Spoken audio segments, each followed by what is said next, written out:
Kobong gedene raja-majama sak lumbung paribasane kok aku ora ngrasake panas. Kok aku ora ngrasake kobong ya. Waduh, waduh. Wah, lah Antaséna ngapusi. Ngopo, Gong? Ngopo? Sing ra kobong ming awakku kathokku entek. Ngasemi bareng kaget mak klawer ngono. Tak kira nek kolor bul. Wah, cilaka iki. Wis, sampean niku ngomongi sandangamu kobong, ning awakmu ora ngoten. Kathokmu kobong kabeh. Waduh, wis jan wis blendis kita. Oh, kobong kabeh. Kok rambut barang ya do kobong. Meng kulit tok sing ra kobong. Ha iya. Rambutmu kobong ning kulitmu ora ngrasake panas. Waduh, gundul. Sar dhuwur. Blendis kabeh kaya ngene iki jan wis. Wah, wis kula tak golek kanu sik, tak golek gombal. Ya kono. Ndak di sini-sini kula ora. Ya wis kono ganti sik. Heeh, wis ora kateng nganggo kacu tak tutupan.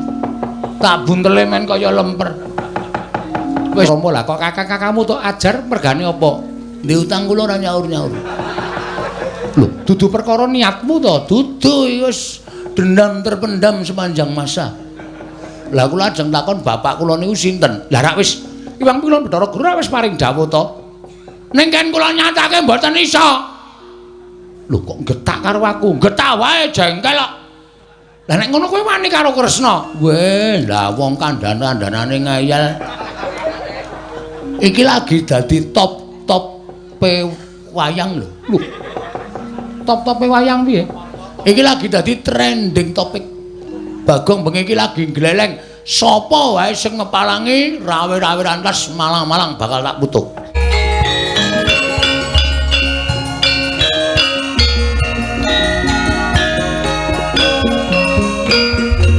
Al-Fatihah Kujuk Kiseno Nugroho. Bismillah.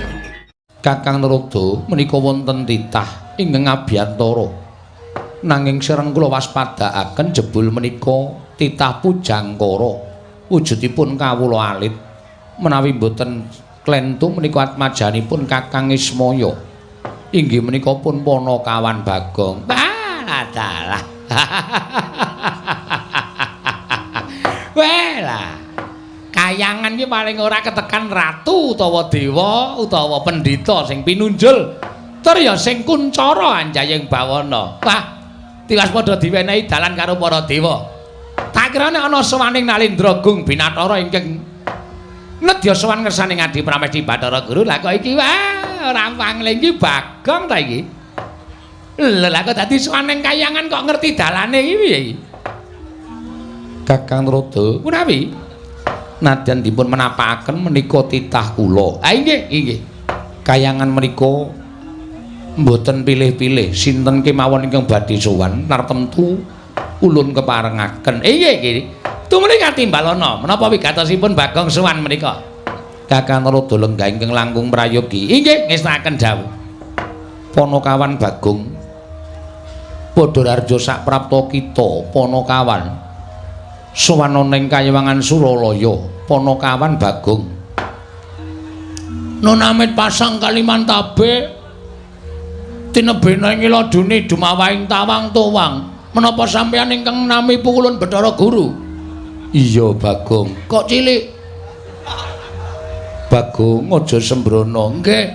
Kemarang kula ngaturaken sembah sumungkeming pangabekti kula konjo Pukulun. Iya, Bagong ulun tampa, pangestu ulun tampanana. Kaya ngene iki to Bathara Guru ki wujude. Malak piye? Kancane tangane loro kok dheke papat dhewe. Nek adus mesti suwe banget kuwi. Le ngosoki kelek papat dhewe. Iya, Bagong. Nggih, Pukulun. Karo sapa kita? Piyambakan ngerti dalan ingkang anjaka ning Kayewangan. Nggih nadyan keblusuk-blusuk ning kula tanglet-tanglet mergi wonten dalan mergi ingkang anjak wonten ing Kayangan jebul munggah gunung dhuwur banget. Nganti krekel-krekel niki kula gobyos kabeh mula nyuwun ngapunten nggih Bu kula nek kula mboten ngagem klambi Ora apa-apa Bagong. Nun nggih matur sembah nuwun. Nah, kencang warudaya Mbak Pak Pong. Bu bolong kali codhe sapa sing gawe? Bagong padha raja saprapta kita. Niki sinten niki? Ulun Bathara Antrada. Oh, nggih, kula mun tau ngerti. Bu Kulun Bathara Antrada wilujeng bekti kula kunjung nggih Bu Kulun. Ya ulun tampa. Pangestu ulun tampanana ya Bagong. Kula pundi nggo jimat paripe. Dayanana ing kasantosan. Iya Bagong, nggih. Bagong padha raja saprapta kita. Niki sinten niki? Ulun Bathara Indra. Oh, nggih. Kancane Dono Kasino dudu. Ulun Bathara Indra.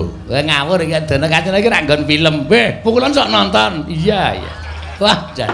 Nggih padha kula ya penggemar. Iya wis malah rekoso aku iki. Jane rasa nyaut omongane Bagong malah tekan dindi. Pukulan Bathara Indra wilujeng bekti kula kunjuk Pukulun. Iya ulun tampa pangestu ulun tampanana. Kula pundi nggo jimat paripe. Bagong Padhararja sapraptamu. Wilujeng piye kabare Kanjeng Rama Pukulun? Rama sapa? Rama Pukulun, Sang Hyang Semaya. Semar lho. Iya. Sehat alhamdulillah. Lho sampean kok nyeluk Semar kok Rama Pukulun? Aku kuwi putrane Sang Hyang Rama Pukulun Semaya. Aku kuwi putrane Semar. Wah, lah bapak ki anake ting tlecek. Nang ndi-ndi ndek anak nang ndi-ndi nom-nomane nakale ra jamak-jamak kae mesti. Ora perkara nggon kuwi nanging aku kuwi putra sing dadi dewa. Wah, ngoten. Iya. Nek ngono sedulur kali kula kali Gareng kali Bak Petro. Iya, sedulur. Wah, lah kok beda ya bumi langit. Sampeyan iso dadi dewa mukti ngawi bawa Nyakrawati mbau denda. Kula ngetutke Semar ming kere terus ora mundak-mundak. Iya, Bagong pestine dewi-dewi. Nun nggih.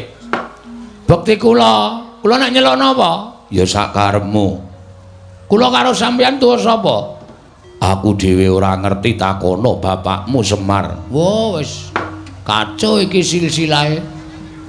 Iya, Bagong. Bekti kula kunjuk Pukulun Yamadipati. Ya, pangestu tampanana. Nun nggih, sanget anggen kawula dadosaken jimat paripe.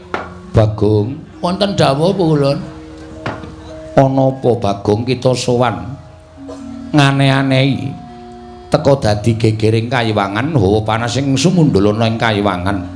Ana kawan Bagong matura yen darbe panjaluk tumuli matura, yen darbe pitakonan tumuli takokno marang panjenengan ulun. Ulun bakal nampa ingkang dadi atur kita Panakawan. Matur sembah sewu nuwun tanpa pepindhan Pukulun. Wale-wale menapa? Sowan kula ngersa paduka Hyang Pikulun menika estunipun nuruti kalih ati kula Pukulun. Nuruti kelawan ati kita. Nggih. Sebabe apa? Critane rak ngeten. Kula niku krungu kabar nek Kak Gareng niku wis tau tate ketemu karo bapakne.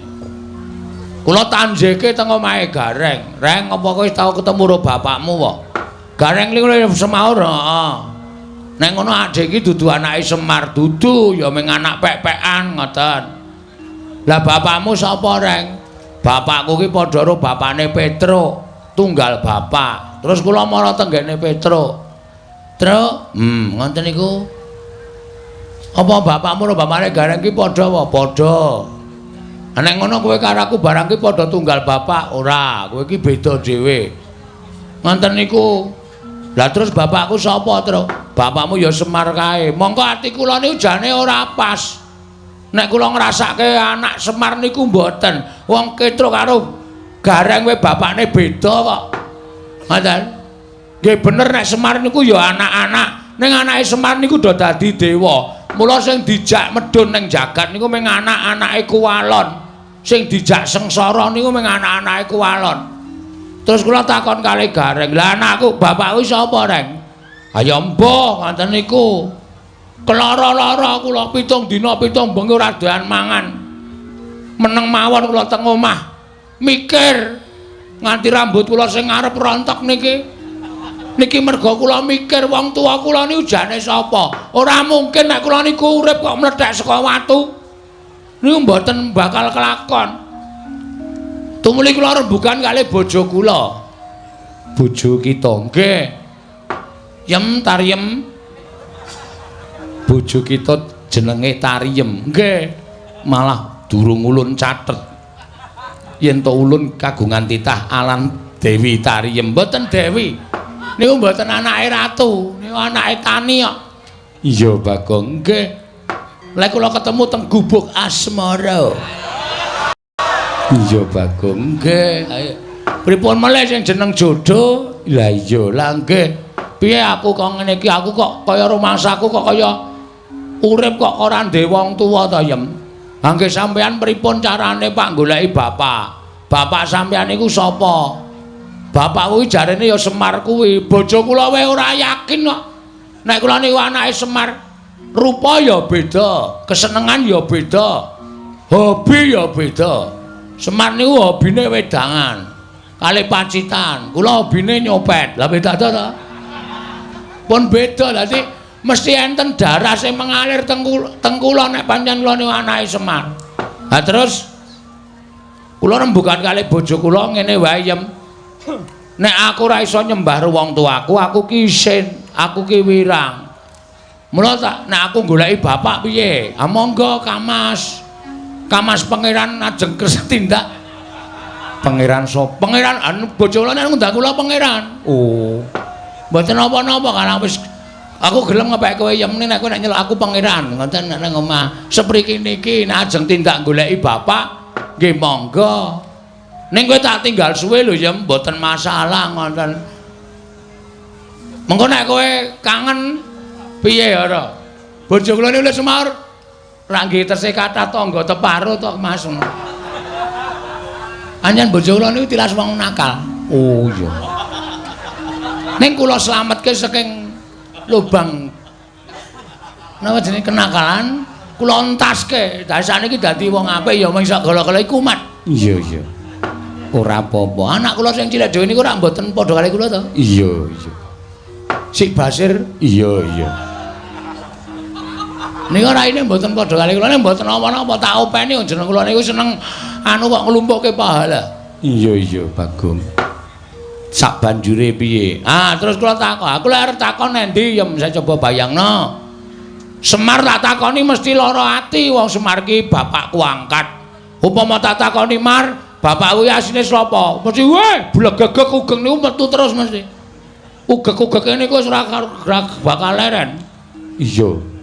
Mula terus aku arep takon Semar ya. Apa aku tak takon Ndara-ndara Pandhawa? Ampun, wong sampeyan niku umure karo Pandhawa niku tuwa sampeyan. Mboten bakal ngerti. Tak takon Sinuwun Ndarawati apa? Ampun.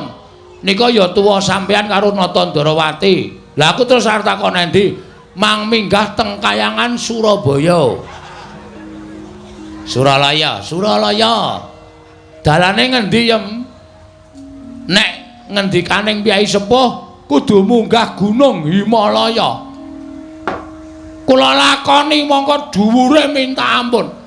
Pucuke nganti ketutupan mega niku rak saking dhuwure. Kula nggawa tampar. Mendaki kula niki wau. Iya Bagong, nggih. Terus tekan latar sing ngombo sing panas banget wae jenenge napa Ulun? Repat kepanasan. Ah. Repat kepanasan riku panase ra jamak-jamak. Terus kula ajeng mlebu niku dijegat buta loro. Nggawa gada ali nggawa pedhang gedhe banget. Kuwi buta ingkang tunggu kari sela matangkep. Jenenge sapa? Cingkarabala Balaupata. Kula dicegat ra entuk.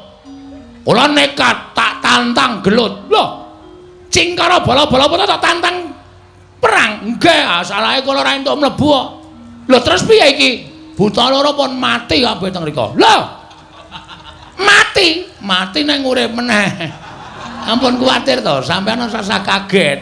Kali omongane Bagong niku ampun mang cekeli tenanan. Mula kula omong niku akeh ngapusi mbangane benere. Wah, setan tenan lho. Iki wis deg-degan e. Wis arep utusan Yamadipati kak nitik Cingkarabala Balaupata. Kula mlebu bleng. Terus wonten Kayangan, kula leboni bleng wonten jebule sing lenggah teng mriku dewane ngangin. Bathara Bayu. Kula sowan pukulun Bathara Guru mrika dudu. Ulun Bathara Bayu. Oh, Bathara Bayu niku napa dewane ngangin. Oh, berarti sing gawe entut barang niku Bathara Bayu. Wah, jan Bagong iki didudui mriki niki kok andher para dewa akeh banget. Terus kula nyuwun dalan, nyuwun ngapunten munggah tekan mriki niki. Nah, pukulun sasampunipun kula sampun dumugi wonten ing papan mriki. Sasampunipun kula dumugi wonten ing papan mriki, kula ajeng nyuwun prisa pukulun. Sejatosipun nek pukulun menika dados dewaning para dewa mesti kemawon pukulun menika prisa. Kula niku anake sapa? Nek pancen kula niku duwe wong tuwa, nek isih urip kula paranane kula sungkeme. Ning nek bapak kula wis ora ana, kula mang duduhi sareane kula ajeng ndongake bapak. Pun niku mawon. Nek pukulun maringi prisa matur nuwun. Nek pukulun mboten paring dawuh, mboten ngertos bapak kula sinten, kula niki sowan mriki ora ming paitan nekat tok, ning wis wani mati. Wani mati kula. Estu. Mbangane kula urip teng alam donya, mbangane kula anggen gara-gara iso gawe guyu wong delok ning kula ngerti bapak kula. Lara ati kula kula. Kula iso gawe guyu wong nonton garger-garger ning terus nek wong tenan Bagong anake sapa? Niku ati kula dires-iris. Kula niku iso gawe bungahe wong liya kok ati kula ora iso bunga. Niku terus carane pripun coba kula tak takon. Mula kula pengen ngerti wong tuwa kula. Mbangane kula ora ketemu kali wong tuwa kula. Kula nyuwun paduka pukulun dinten niki kula mang cemplungke wonten ing kolam pemandian. Arep omong rak ngawur wae ta. Cemplungke endi? Niku lho sing nggo nyiksa wong Kawah Candra Dimuka kolam pemandian Dengkul Mlocot kira. Kayangan kok ana kolam pemandian. Mang cemplungke wonten ing kawah. Napa pukulun Candra Dimuka? Candra Lukita. Dimuka. Dimuka. Wis sinden kok. Candra Dimuka. Monggo dinten samenika kula aturi paring dawuh. Nek panjenengan mboten kersa paring dawuh mboten ngertos kula njaluk mati pun niku mawon. Kosek Bagong, nek kowe mati bojomu piye? Pun wonten sing lamar kok niki. Lho. Lagi tak tinggal iki wis sing lamar, mpun kula bebaske kok kula niku. Wonge kepenak kok. Ha nek pancen mbangane kowe karo kula ora seneng nek wis diirak-iriki tangga kula ya wis tak nengke mawon. Wah, lah wong edan ora. Kakang Rada kados pundi? Ah monggo, Di. Mesinipun adi guru menika sampun pono. Babakan wontenipun Bagong menika saking menapa lan tiyang sepuhipun sinten panjenengan kedah saged paring dawuh. Mergi kula kuwatos Bagong menika wonge wah ndugal kewarisan. Keladuk wani kurang keduga nek nganti panjenengan boten saged paring dawuh bapakne sapa? Wah, Bagong mesti ngamuk wonten negari utawa ing kayangan Suralaya. Jelas. Wis ora bakal wedi karo sapa-sapa aku. Anggere ora ana sing ngomongi bapakku sapa? Iki ora usah malang kerik iki anggepe kaya nendi. Tenan kula mboten ajrih karo sapa-sapa. Sampeyan ngerti to nek kula ngamuk? Sampeyan ngerti nek kula nesu? Kula nguyuh sanggon-gon. Napa kelakon kayangan pesing kabeh? Ah taya kowe rusak rusak kayangan ketekan Bagong rusak. Ora karo-karuan. Bagong wonten dawuh. Sabar ya Bagong. Mboten saged sabar. Kedah samenika panjenengan paring dawuh sinten bapak kula niki kula wis mumet ket sore wau nganti weteng kula lara merga sak lakon Bagong kok takon bapakne niku perkarane pripun.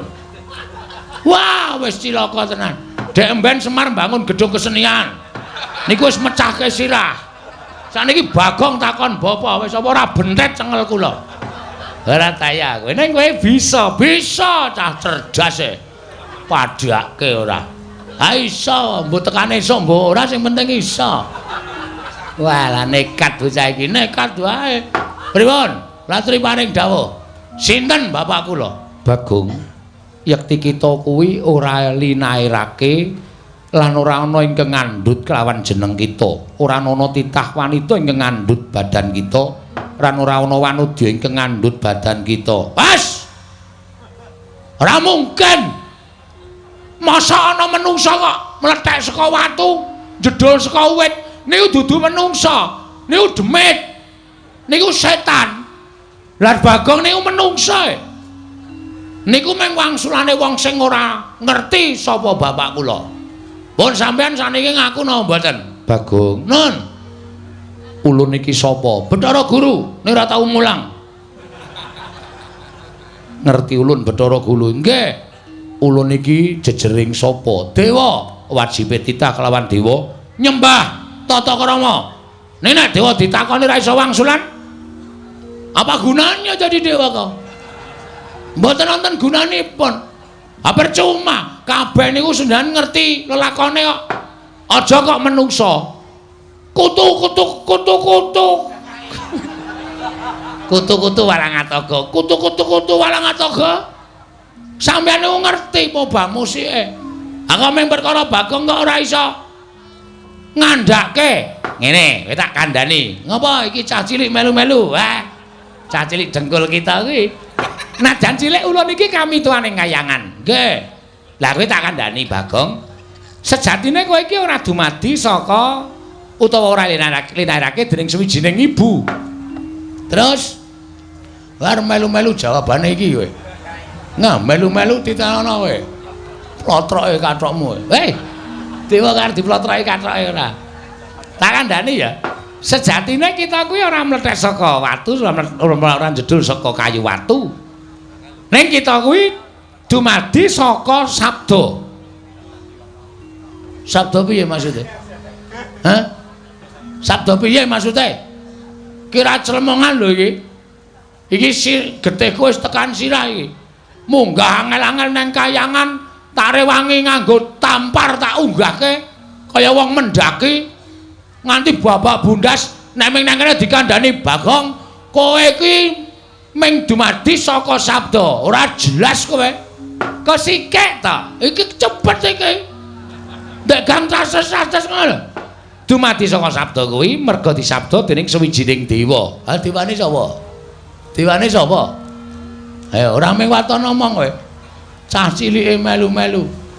Yaine ijik melek. Kono mulai sekolah sesuk. Wah. Dengkulmu kuwi ora. Wah, Bagong ki anggere karo dewa kok sak penake dhewe ora. Piye maksude? Bagong, nun, ganti iki meneh. Bolak-balik.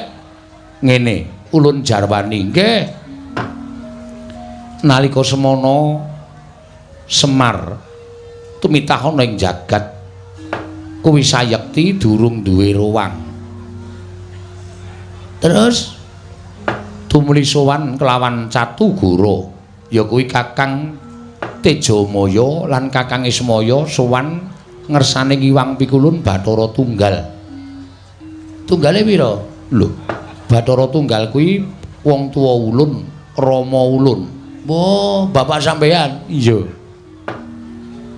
Sang Hyang Bathara Tunggal nanting kelawan Kakang Catugara yen to pancen kepengin darbe ruwang tumuli nyipta sarana napsuning Kakang Catugara sinipta dadi wujuding Sarawita utawa bilung. Ing angka loro nalika Si Ismaya nyuwun ruwang ana ing jagat tumuli wewayanganing Si Ismaya ya Kakang Ismaya sinabda dadi wujuding pawongan ingkang gecul kumarucul kang aran Bagong. Mengkono mungguh kang dadi asal mula-mulanira Bagong. Bayangan. Iya. Kula niki iya sing nyipta Kanjeng Rama Pukulun Sang Hyang Bathara Tunggal. Bayangan. Aning Semar ki nang ndi-ndi sing ana bayangane? Nuwun sewu niki nuwun sewu, wangsulan sing tenan apa ming goro? Kula kok kaya ora mantep to ming diwaringi kok kaya mustahil ngono lho. Ing atase bayangan kok di bim salah bim dadi wong. Ya ora mungkin niku, akale ora ketemu nalar niku, mboten iso nek kaya ngoten niku. Wase saniki kula ming kepengin jenenge bapak kula. Titik. Nek sampeyan kersa ngaturake matur nuwun, nek mboten napa kudu sarana Bagong nesu teng kayangan ben kula dicempluke teng Kawat Candra Timuka. Ben kula dipateni teng Kawat Candra Timuka. Ora ana gunane kula suwita Bapak Semar nek kula ora iso ngrungkepi padane wong tuwa kula. Ora ana gunane kula niku melu Semar nek kula ora iso ndongake wong tuwa kula. Ngoten mawon Bu Kulun. Pun niku kula nesu tenan iki. Niku aja tenang-tenang mawon to niki.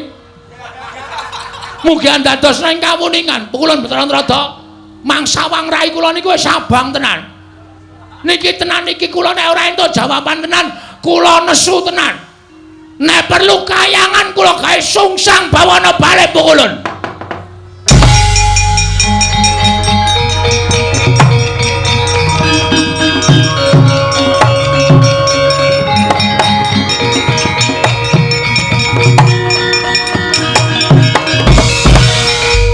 Oh, Mas Tunama Sidam sekaring bawana langgeng. Bagong aja kaya mengkono Bagong. Mundhak ora prayoga kedadeane. Pun kajenge. Lah witene sampean wis ora ditakoni ya ming sabda-sabda saka bayangan-bayangan apa? Bayangan kok ming sabda dadi menungsa kaya ming ayawara ulun kok ulun.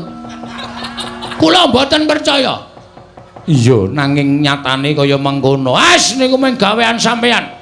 Pokoke Bu Kulun kersa mboten panjenengan nuduhke bapak kula. Nami sing kula goleki nami, jeneng, asma. Nek mboten jeneng, mboten nami, mboten asma, kula mboten nrimakaken. Kula mboten nrimakaken. Bathara Indra, bocah iki nek ora tak seret ning repat kepanasan gawe geger Bathara Indra. Kados pundi kawontenan sakmenika sampun pinanggih ingkang dados tuk sumbering perkawis. Inggih. Muganipun Bagong anggenipun gadahi kerentek tuwinang gadahi pikajengan pinanggih kaliyan tiyang sepuhipun. Lah. Ayo wis dikandhani ora nggugu mangka wis dijarwani sejatine Kakang Rada kasinggihan mekaten.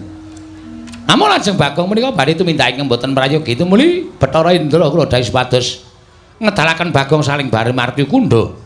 Sampun ngantos dados gara-gara ingkang mantu wonten ing kayangan Kakang Rada malah dawuhna para Jawata kinen mangsulaken Bagong wonten papan dunungipun. Sampun ngantos damel kuceming para Jawata. Inggih ngestaken dawuh Yama Dipati wonten timbalan. Bagong dawuhna supaya bali marang papan dununge. Gandeng kula wis paring dawuh sejatine lan tapa ingkang dumadine saka Bagong mau. Inggih ngestaken dawuh. Kaya wis ora ana dawuh maneh. Parapatan Bali Marti Kundha lun bubarake lan mangsa Baranggon kira bubarake sanggaring para Jawata. Ngestaken dawuh Kulun. Nyuwun pamit madal pasilan sing ati-ati aja kaya bocah cilik Yama Dipati. Purna gati ning pananggilan. Sanata sakondur ngedaton jeluk saking dampar kencana. Kinapit gambaran gading kadharaken sangganing Promban Ceti manggung ketanggung Joko Paloro inggih sami ngampil upataraning keprabon. Kawistingan saking Mandra tindaknya Sri Naranata. Lamun katinon saking Mandrawa kaya tansah jejengkaran tindaknya Sri Naranata wau. Aku ora ngerti tanpa taliwara Bathara Indra nyikep karo aku saka mburi. Saiki aku dipapanke ana ing repat kepanasan. Ning taunana windanana aku ora bakal medhun ana ing jagat. Arep mati garing nang ngene tak lakoni. Pula aku mulih ning alam donya nek nganti aku ora weruh karo bapakku percuma. Ora ana gunane. Nek dewa ora ngeparengake paring dawuh sapa wong tuaku sejatine. Wis ben mbok tekan modar mbok men tak lakonane. Nek aku jane gumun aku ki ya ngopo to ya aku ki ya. Wong dewa wis paring dawuh kaya ngono iso lho aku ki dadi saka bayangan ya iso. Ning apa ya iya. Sing kepindho iki jane aku tekan kene iki ana sing ngeterke ning didhawuhi supaya aja omong karo sapa-sapa. Ndara Antasena kok malah ora ngetok ki. Piye maksude iki? Ana nganti aku cilik lara gedhe tekaning pati, terus Ndara Antasena ora muncul. Piye sapa sing arep tanggung jawab? Ndekno mau nang omah Gong, nek arep takon ro bapakmu. Takon sapa bapakmu munggah ning kayangan, takon dewa. Carane pripun, Den? Ayo tak unggahke rasa kuwatir. Nganti tak rewangi ngapusi karo dewa-dewa. Kowe munggah mlebu kayangan tak anteni ning repat kepanasan. Bareng aku tekan kene kok sepi mamring ora ana wong ki. Engko gek mulih si Antasena iki. Nek mulih cilaka aku. Mulai ya ora ro dalane, maju ya bakal dikeroyok dewa. Wah, lah wis nasib pancen wis pestiku apa kudu kaya ngene ya lakonku. Wis lah, terserah. Antasena jedul ya karepmu. Nang simpingan ya karepmu. Ora arep tak gagas, sing penting niatku wis gembleng. Ndara Antasena ngewangi ya matur nuwun ora ya tak lakonane dhewe. Mati urip wis tak entengke kabeh pokoke. Iki sing nyekep aku mau. Yo, dasar Pranyata Bagong. Ulun Bathara Indra. Maksudnya apa? Aku tok larak tekan tempat kepanasan. Mergo aku nampa dawuh pangendikane iki Wang Pikulu Naroda. Supaya kowe digawa metu nang tempat kepanasan. Lan iki aku nampa dawuh meneh Bagong. Dawuhe apa? Kowe kon bali. Bali nanti? Bali ning jagat. Terus nek aku bali ning jagat, kosik aku ki dewa kok kowe ora basa. Oh iya lali sing nun bener. Terus nek pun kula wangsul teng jagat, nek wis bali ning jagat, dasare wis diweni keterangan bapakmu ki sapa. Kowe ora usah mbok terusake nggon menakon karo bapakmu marang para Jawata. Jawata ora ngerti menyang didurunge bapakmu lan bapakmu kuwi sejatine ora ana. Kowe pancen dipuja saka wayangane ya kuwi Siwana Yantaka. Has. Jawaban yang sama. Ora bakal menehi pemareming atiku. Terus karepmu piye? Aku pokoke kudu njaluk ketemu karo Bathara Guru. Nek Bathara Guru ora kepareng sarta ora iso ngendikake nek ndi bapakku, ora pantes dadi Bathara Guru. Bathara Guru ki kudu ngerti apa wae. Dheweke iki dadi dewaning para dewa. Kudu ngerti marang kananing titah. Kok dadi tak takoni bapakku kok ora paham. Kaya ngono kok dadi dewa. Ora wangon dadi dewa Bathara Guru. Mula wektu dina iki aku ora nrimake.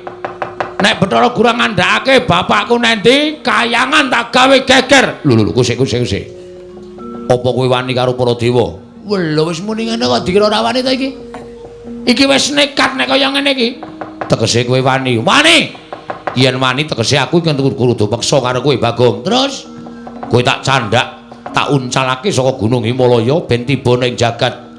Kowe bali ning papan dunungmu. Nek pancen iso uncalno, nek ora iso ngapunten lho nek ana dewa kewirangan karo Bagong. Lho, apa kowe wani karo aku?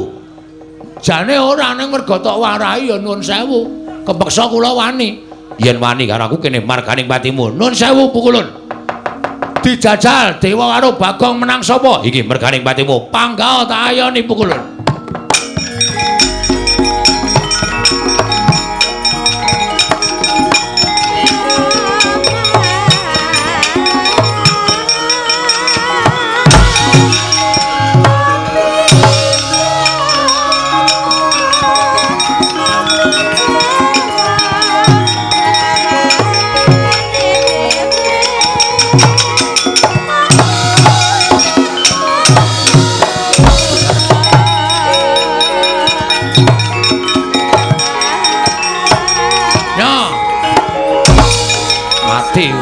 Loro tenan iki.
Iki aku lagi ngerti dewa ampuh ya nang kene iki. Dhewe ngantem aku plak-plek mumet tak ampet kok bareng tak bales kok. Rasane tangan iki kaya temomo ning dodone kok. Kaya ora kena wah jan nyemelangi tenan iki. Mudar tenan iki aku dikeroyok dewa tenan. Rekae ngono ya arep dadi cah kendel, dadi arep kepengin goleki bapak. Nek kaya ngene iki sapa sing arep tak sambati? Ndara Antasena ya minggat. Ora ketok. Bareng kahanan kaya ngene kok sak penake dhewe lunga tanpa pamit. Wis modar yem aku. Rekae goleki bapak malah Sarapati nang kene. Mongko Bathara Indra ngoyak-oyak aku kaya ngono kae mesti. Kae urung ngetokke Jaya Kawijayan Aji Guna Kasantikan. Nek nganti ngentokke Aji Jaya Kawijayan mati tenan nang kene aku anakku isih cilik-cilik.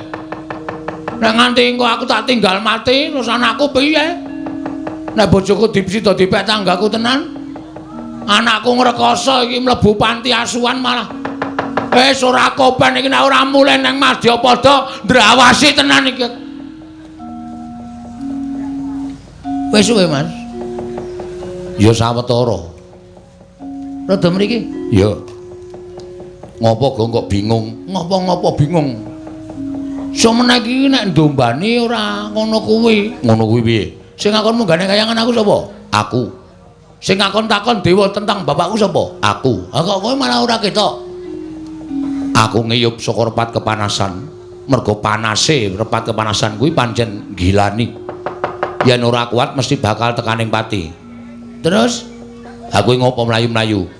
Diantemi dewa ya aku. Diantemi dewa sapa? Bathara Indra. Ambok diwales diantem. Nek iso tak waleske mau-mau.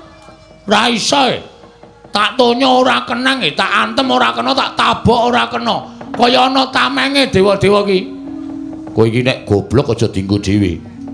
Nek goblok takon karo wong pinter. Ada aku takon sampean, carane ngantem piye? Carane ngantem ana. Carane piye? Dewa ki keringkiane siji. Keringkiane disembah ping 3. Tur ling ngantem aja nggo dodo munggah ning dodo medun. Dodo medun? Mesti kena. Masa? Tenan. Aku ora tau ngapusi. Yakin? Yakin. Ku anggere ngapusi titenono wae. Sembah karo diantem nggon weteng medun. Antemen sak banter-bantere. Mesti kena. Ning nek kowe ngantem kene munggah ora kena wong titah warwan teranyak karo dewa. Nek nganti omonganku iki ngomrucut, aja dundang Antasena. Wah, undang Panija kowe. Iya. Tenan titenono. Mangkat saiki, mangkat to ning nganti ngapusi nucu aku go. Nggih, ditakon Jawa. Ngono. Bagong isih maju isih. Arep ngopo kowe? Mau aku ngantem kowe ra kena Bathara Indra. Saiki urung karuan. Lho. Ayo ketukno kasudebianmu. Ketukno kekuatanmu ora bakal tak tinggal loncat. Aku ora bakal kalah karo kowe. Piye? Ora bakal kalah. Mati dereng aku. Ngono mati. Wah, cocok.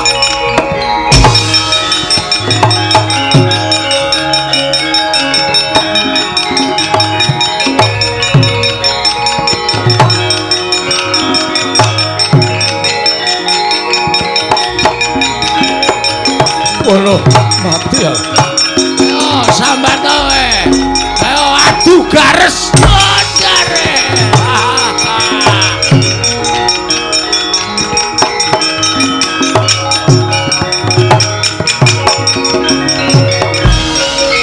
Piye, Kong? Sip. Jos. Kuwi ra dalah. Kena tenan, tak antem nggon weteng mudhar kowe. Langsung dekem Bathara Indra tak du garese karo garesku. Menang endi? Menang kono e. Lho. Garesku mlentrung. Aku jenengane gares empuk kok didu ora. Pun matur nuwun nggih. Ya. Pokoke nek ana apa-apa kowe wadul aku sing ndombani karo kowe. Siap. Nek ana dewa sing ngentokke pengabaran kowe ora usah wedi. Kowe matur karo aku. Oke. Wah, seneng aku ngejak sampeyan ora lunga lho. Ora. Wah, lunga titenono kowe. Ndombani wong kok lunga, maju terus. Pokoke nganti ketemu karo Bathara Guru. Bathara Guru nek iso ngandhake bapakmu nendi, ngamuk. Wong kowe iki wong kok ora ndek bapak iki ora mungkin. Kowe iki titah swantah mesti duwe wong tuwa. Nggih, matur sembah nuwun. Ayo, Amo Suramrata ndi dewane tunggale kaya. Bagong ngamuk ana ing repat kepanasan. Oh, sapa kowe? Bathara Brahma. Bathara Brahma iki sapa? Dewane geni. Dewane geni? Ya, ora cedak-cedak pom bensin lho, ora. Kobong ku komisir ora. Dewaning geni Bathara Brama arep ngopo? Nundung karo kowe. Nundung karo aku dasar Pranyata. Bathara Indra wae kalah karo aku apa meneh kowe, Mo Brama. Ayo, aku ngerti pengapesaning para dewa. Ayo jajal. Ene merganing patimu. Wah! Piye, Gong? Kok ming pisan le iso? Bareng kula ngantem Bathara Brama ora apa-apa mesti ning sing lali kowe. Sik. Ora ana, mesti ning sing lali nyembah urung. Wah iya. Wah, lali. Sembah saka kene ora apa-apa bebas. Ping 3 siap. Wis. Saniki ngantem weteng medun. Wah, antem nggon terminal. Ora jebol, ora mules wetengmu aja dundang Bagong. Mangkat kok mati dereng aku Lah dalah ampuh tenan kowe, ampuh ngungkuli pil pokoke. Lho kok ngungkuli pil iki ya ampuh aku ya ampuh. Mati dereng aku. Ayo, kowe arep ngejak apa Bathara Brama? Ora iso ngantem Bathara Brama. Sing kandha sapa? Ora bakal iso ngantem Bathara. Sing kandha sapa? Ngati-ati ngampet sik kowe. Waduh, mati aku. Waduh. Modar kowe. Gulung-gulung Bathara Brama. Tuantem nggon apa? Nggon kene. Ben sisan kaya nggon vital sisan. Kira-kira mati ya ben mati dewa ora iso mati. Ora iso? Ora iso. Arep wong gulung-gulung kaya ngono kae iki ngrasake lara tok. Kae engko ngetokke geni, kowe nek ora ngati-ati kobong lho, Gong. Hah? Ngetokke geni. Nek ora ngati-ati kobong. Sembah ping 3 ora mandi. Dodo medun, dodone geni nggon endi? Wah iya. Kae dewaning geni, kae biasane Bathara Brama iki nek nesu ngetokke geni, ngobong mungsuhe. Wis iki piye iki? Tanggung jawabmu no, Cina. Piye iki aku nek kanane kaya ngene iki? Ora usah kuwatir, ngejak aku iki mesti duwe penemu. Terus kowe engko nek kobong ora bakal ngrasake panas. Kok iso? Aku tak mancing ning awakmu. Nang kene? Sedeng po? Sedeng, aku nganggo badan sukma mancing ning awakmu. Ora usah kuwatir. Pun, kewon. Yo, metu ngendi? Metu cangkem po? Sedeng ora iki? Ora sedeng. Apa kene? Kene ciut ning sok amba barang. Moh. Mambu. Wah. Tak sabuni. Kowe ngampet ambegan. Ngampet ambegan. Ngono kuwi engko aku tak mlebu dhewe ning awakmu. Nek aku klebon aku, kowe diobong ora apa-apa, disuduk ora apa-apa, dibacok ora apa-apa. Aku tak mapan ning awakmu dina iki. Dadi engko nek kowe dipobong karo Bathara Brama iki ora bakal piye-piye awakmu. Wis yo, Gong, aku tak mlebu yo. Nek aku mlebu ning awakmu mesti kowe ora bakal dadi wong ringkene, dadi wong sekti. Selak modar. Le ngampet ket mau ora gek mlebu-mlebu kowe wis. Yo.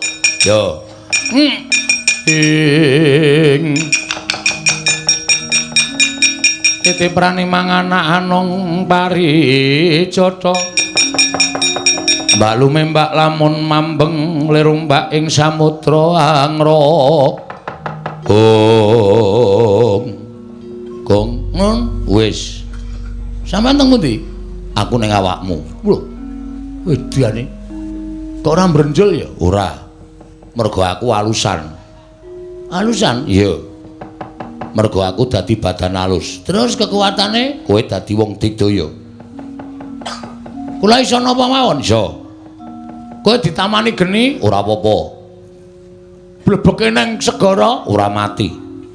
Wah lha iki. Wah, pun sampean teng riku mawon mboten sampe metu. Lho. Kula tak dadi wong ampuh sak lawase. Aja engko ndak tok nggo pamer, ndak tok nggo muk. Wis saiki arep ngopo? Kula cobane. Pethoke Bathara Brama nganggo geni. Nek kula kena geni mati omongane Ndarantasena ming tekan pangucap mau mboten kababar dadi pakarti. Ya wis jajalane ora percaya. Nggih, tak maju alon-alon. Ya kono.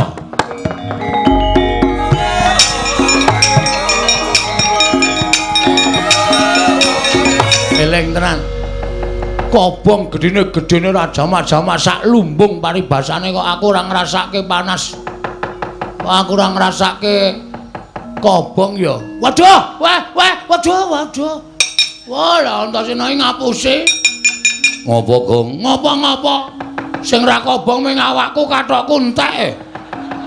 Asem bareng kaget mak klawer ngono. Tak kira nek kolor bul. Wah, cilaka iki. Wis, sampeyan niku ngomongi sandangamu kobong, ning awakmu ora ngoten. Kathokmu kobong kabeh. Waduh, wis jan wis blendis kita. Oh, kobong kabeh. Kok rambut barang ya do kobong. Men kulit tok sing ra kobong. Ha iya. Rambutmu kobong ning kulitmu ora ngrasake panas. Waduh, gundul. Sar dhuwur. Blendis kabeh kaya ngene iki jan wis. Wah, wis kula tak golek kanu sik, tak golek gombal. Ya kono. Ndak di sini-sini kula ora. Ya wis kono ganti sik. Heeh, wis ora kateng ra ketang nganggo kacu tak tutupan. Tak buntele men kaya lemper. Wis ben luweh. Ayo terus go ngamuk terus. Ngamuk Suramrata, Jayamrata. Imbang yen padha-padha. Dewa sapa wae maju mesti tak rampungi nek urung Bathara Guru ngandhake sapa bapakku sak tenan. Ya dalah perkencang warudayang Pak Pong. Bu bolong kali codhe sapa sing gawe lah kok dadi kaya ngono kanane Bagong. Ngamuk punggung. Suratamta Nirbaya Nirwikara kabeh para Jawata padha bubar sarsaran ora karu-karuan.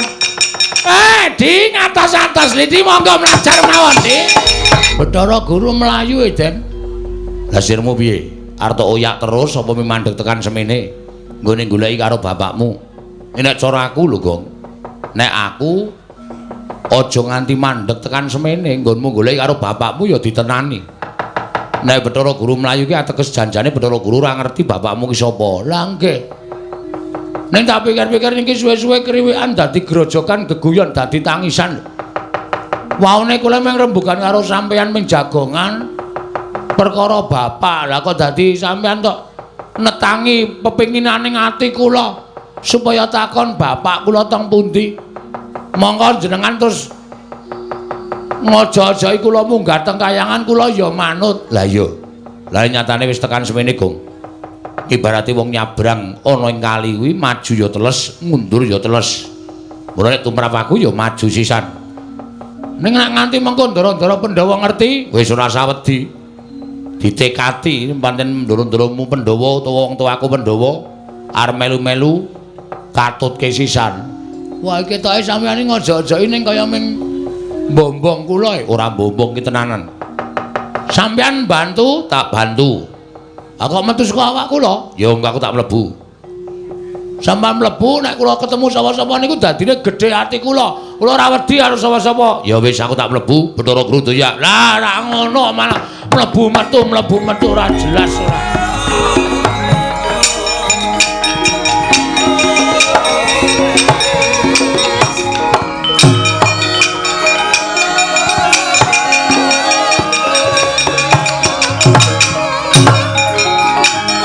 Naroda kados pundi? Ah, pun geger mboten kanten-kantenan. Ah wujude we Bagong, jenenge we Bagong, wong dugal kewarisan wong sakepenake dhewe. Para utawi para widodara widodari ingkang samya ngunduraken dhateng pun Bagong mboten saged kelampahan. Para dewa-dewa sami katriwandan nungsang puyang numbuk bentus lampahipun. Inggih Kakang Naroda lajeng keparing pun kados pundi? Nyatanipun panjenengan sampun mboten saged ngaturaken sinten tiyang sepuhipun Bagong. Lajeng keparingipun Kakang Naroda menapa kula kedah mlajar saking kayangan. Ah, nek mboten mlayu kewirangan lho, Di. Nek mboten mlayu panjenengan badhe kewirangan. Lajeng mlajar wonten pundi? Janaloka kemawon.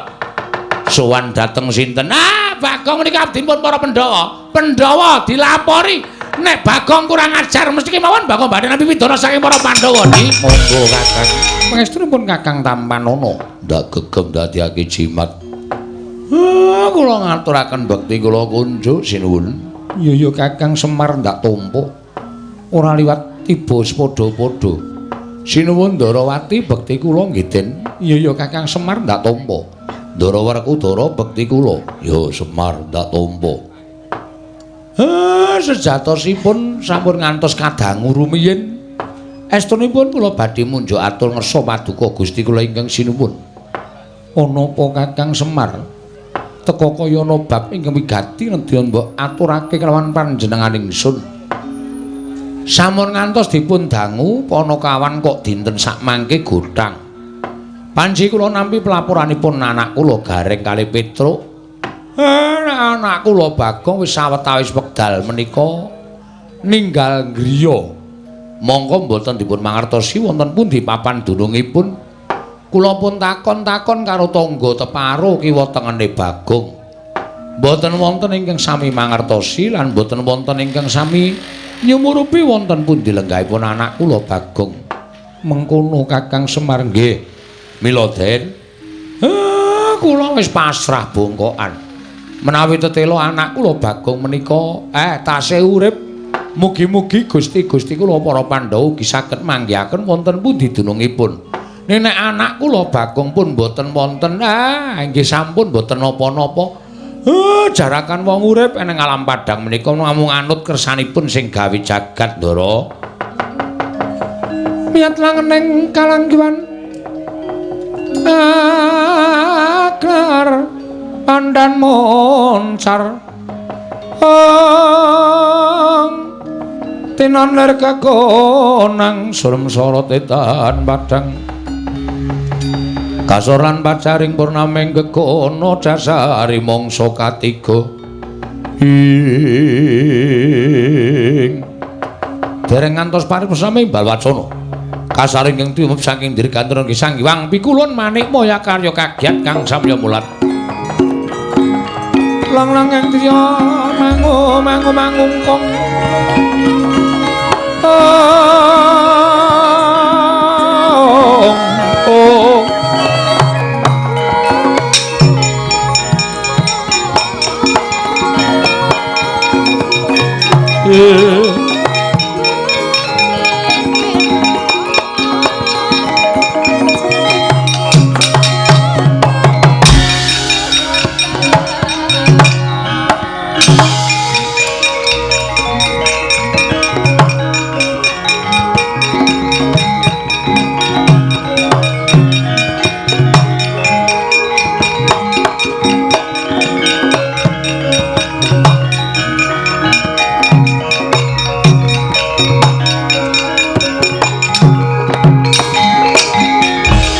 Bumi kuncang kancing langit kelap-kelap katon lir kincanging risang mawe gandrung. Sabaran katulu wukir moyak mayik saking tias baliwur. Kulun kula ngaturaken sembah pangabekti kula kunjuk. Iya Punta Dewa ulun tampa. Kulun ngaturaken sembah pangabekti kula kunjuk. Iya Kresna ulun tampa. Guru hakeku aku ngaturake sembah. Iya Werkudara ulun tampa.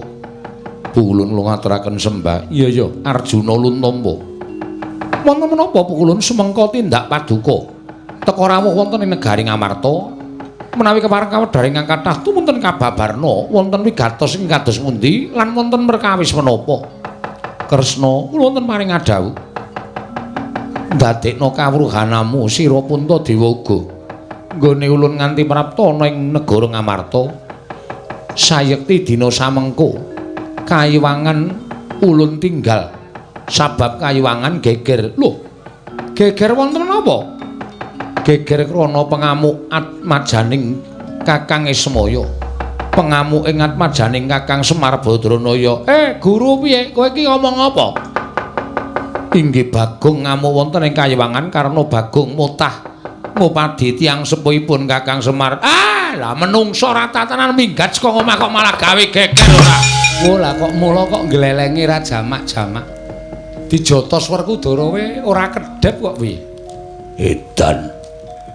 Kencingan apa menungso iki? Bagong. Ayo lungguh ngisor, kowe adu arep karo ratu. Lungguh ngisor.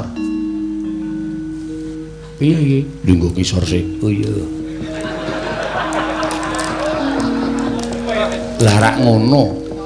Tegese kowe manut karo Nata Ndarawati. Sembah sungkem kula kunjuk sinuwun. Iya tak tampa. Lah dalan duwe tata krama lah kok kakak-kakakmu tok ajar mergane apa? Ndek utang kula ora nyaur-nyaur. Lho, dudu perkara niatmu to, dudu wis dendam terpendam sepanjang masa. Oh, nggih. Bagong Caidan wani ngoyak-oyak Bathara Guru. Wani. Mergane ngopo? Bathara Guru mboten iso wangsulan. Mergane ora wangsulan sebab apa? Sajake mboten sinau sajake. Bagong ya aja edan lho, aja guyon. Aku wis emoh guyon. Saiki ngene. Niatmu apa aku tak takon? Ajeng yen pirsa bapak kula niku sinten? Bapakmu Semar. Ah, jawaban klise. Jawaban sing pun tau kerep banget kula ngerteni bapakmu Semar. Semar niku pancen bapak kula. Ning bapak sambungan sing ngopeni kula. Lah kula ajeng takon bapak kula niku sinten? Lah rak wis Iwang Pilon Bathara Guru wis paring dawuh to. Ning kan kula nyatake mboten iso. Lho kok getak karo aku? Getak wae jengkel kok. Lah nek ngono kowe wani karo Kresna. Weh, lah wong kandhane-kandhanane ngeyel. Iki lagi dadi top wayang lho. Lho. Top wayang piye? Iki lagi dadi trending topik. Bagong bengi iki lagi gleleng. Sapa wae sing ngepalangi rawe-rawe rantas malang-malang bakal tak putuk. Lah nek upama aku sing ngepalangi kowe wani karo aku piye? Wani. Ketiban senjata cakra tibakna. Nek nganti gawe babak kulite Bagong, tugel gulune Bagong meguru karo kowe 20 taun. Mikira keceke ndase kuwi, keceken. Mangsane ora. Wah, gawe jengkel. Wah, Kresna mikira ora kena dielekke. Babar pisan ora duwe abdi jenenge Bagong ora apa-apa. Bangane mirang-mirangke para Pandhawa mikira.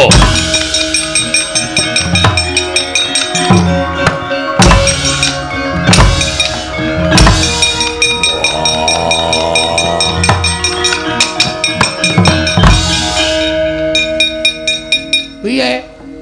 Kesel kowe, ha? Ha iki ora apa-apa nek entuk tendangi, pamere nggo sikil gedhe. Nendangi sak penake dhewe. Tur sampeyan ora bakal iso namake kekuatan tempula. Tuwa aku mbane sampeyan. Wong enom kok nendangi sirahe wong tuwa. Kuwarat kowe. Wah, Caidan. Dupak ora apa-apa. Wah. Nendi Werkudara? Isin aku. Isin dhek nendang sirah ngene ora apa-apa. Bagong tak kandhani manuta. Ora. Kulon Bathara Guru kuwi dewaning para dewa. Mboten, Bagong kowe aja ngeyel. Mboten. Sampeyan malah rumangsa kula ngerunden wektu e. Dalu ora soene. Bathara Guru mangkeke kula apa ora? Ora mangkeke tak gulung sampeyan bela dalam bebayani Janaka. Wangune iki sing arep dadekke jagone Pandhawa.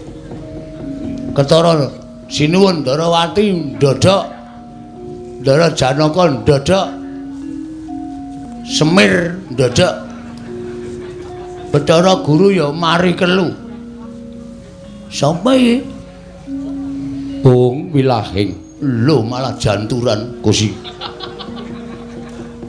Bagong wonten dawuh. Sampeyan sinten? Ulun Sang Hyang Bathara Tunggal. Oh, tunggale pira? Lho. Ulun Sang Hyang Bathara Tunggal ora tunggale pira, ngerti yo. Ulun iki wong tuane Manikmaya. Ulun iki wong tuane bapakmu Semar. Mula ulun iki kepernah eyangmu dhewe. Alah, kakek. Iya. Iya, Bagong. Nggih, kakek. Iki entuk keterangan aku iki. Genah ceca mbahku iki. Mesti ngerti ro bapakku, mbok yakin sumpah. Nggih ulun nggih? Iya. Ulun bakal crita lawan kita. Crita napa? Sejatine apa ingkang diucapake dening Manikmaya mau bener. Tunggal dene Kusike Bagong Kusike. Kusike aja ngawur Kusike. Kula omong nek mung crita kaya ngoten. Yen Manikmaya ingkang crita mbok menawa kita bener ora bisa nampa nanging ulun ingkang crita merga ulun ingkang nyipta kita. Wo. Sampean? Iya.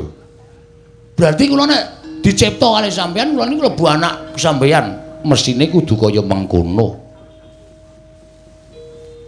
Mar, karo bapakne kok. Aku anake Bathara Tunggal, Mar. Kowe ya anake Sang Hyang Tunggal, kowe adikku apa kakangku? Pancen bocah marai mumet ora. Bagong, wonten dawuh. Nalika Semar rusak ragane, tumuli mudhun ning jagat, sayekti jagat durung kanggonan menungsa. Wah, sepi banget ya, Pak. Menungsa ora ana, sing ana bangsaning jim. Lah, nalika semono Semar rumangsa ki jenan, mung ana siji ruwange, kuwi wae beda papan. Ya kuwi kadange kang aran Tejamaya. Nalika semono Ismaya tumuli munggah ana ing kayuwangan, nyuwun kelan panjenengan ulun, merga ulun iki wong tuane Ismaya. Tumuli ulun paring wengan kelawan si Ismaya. Nalika semono Tejamaya ya nyuwun ruwang, Ismaya ya njaluk kanca. Ulun nyipta sawijining ruwanging togok utawa Tejamaya, ulun pundhut saka napsuning si togok ya si Tejamaya wekasan babar kang aran Sarawita ya mbilung. Nggih.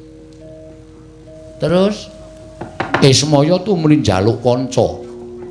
Nalika semana ulun bingung kepiye munggo nggone ulun bakal nyipta sawijining titah. Tanpa kanyana-nyana wewayanganing Semar ulun sabda. Semar Ismaya.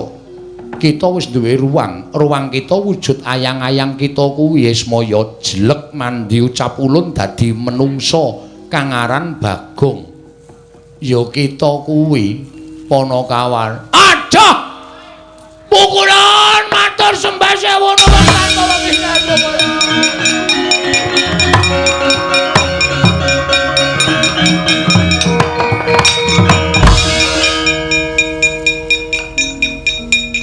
matur sembah sewu nuwun Rama. Lho kok Rama? Eyang Rama. Kok Eyang Rama? Panjenengan simbah kula ugi tiyang sepuh kula. Aja, tetep kita dadi anake Semar. Tetep dadi anake Semar merga kodrat kudu mengkono lelakone. Mekaten Bu Kulon? Iya. Wis aja ngamuk ya. Nggih. Nek diparingi sekul kula mboten ngamuk Bu Kulon. Cedhis tenan. Ame ngelih kok nganti ngamuk tekan ndi-ndi. Matur sembah nuwun Rama Pukulun Sang Hyang Tunggal. Iya. Wis ngono kita wis paham. Wah, dewa kok muni paham. Kita wis ngerti. Sampun Pukulun, sampun. Eyang Pukulun ngaturaken panuwun ingkang tanpa pepindhan. Iya. Yen pancen kaya mengkono ndakno kamurkan kita, ulun kundur makayangan. Kita kuwi ora kedadian saka sapa-sapa. Nanging pancen ulun ingkang manabda wekasan babar wujud titah ingkang srogal-srogol ndugal kewarisan kang aran Bagong. Matur sembah nuwun. Kula sampun trima Pukulun.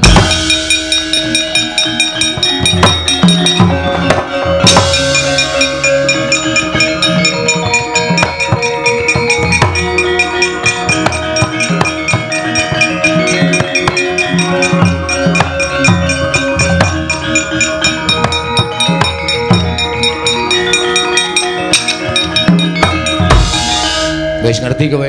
Mpun, Pak. Wis ora nesu meneh. Mboten.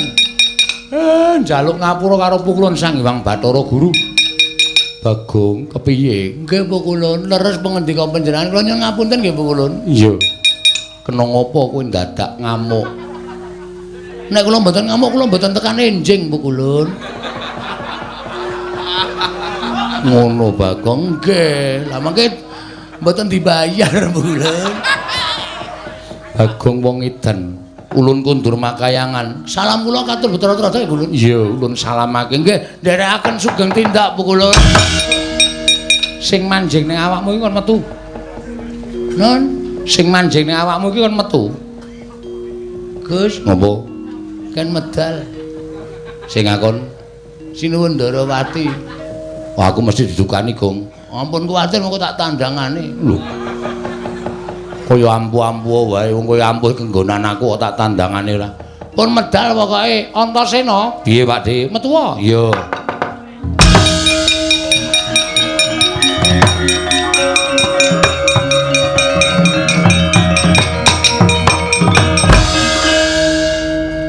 Kowe kok dadake wangi Bagong barang ngopo to? Jahitan.